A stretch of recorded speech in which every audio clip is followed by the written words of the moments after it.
School থেকে ফিরেই শৌখিন ব্যাগ ছুঁড়ে ফেলে চিৎকার করে ওঠে। নানি, খুব ক্ষুধা লাগছে।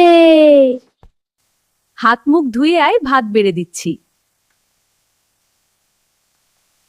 নানি, ডিম কই? এই তো বাবা, একটু দেরি হবে, ডিম ভাজছি।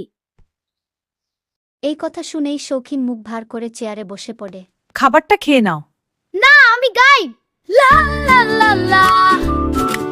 আমার ডিম নাই রে, আমার ডিম নাই রে, তার দিন না দিন ভাত খাইবো কেমনে নাই রে? এই গান কোথা থেকে শিখলি তুই?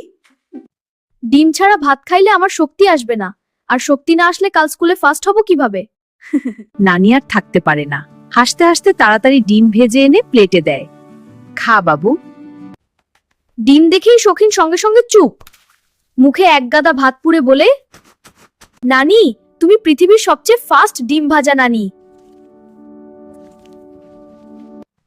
এই ডিমটা না থাকলে গানটা আবার গাইতাম। তুই পড়াশোনায় ভালো আর বাহানা 1 নম্বর। নানি, কাল আবার ডিম থাকবে তো? থাকবে, কিন্তু গান ছাড়া।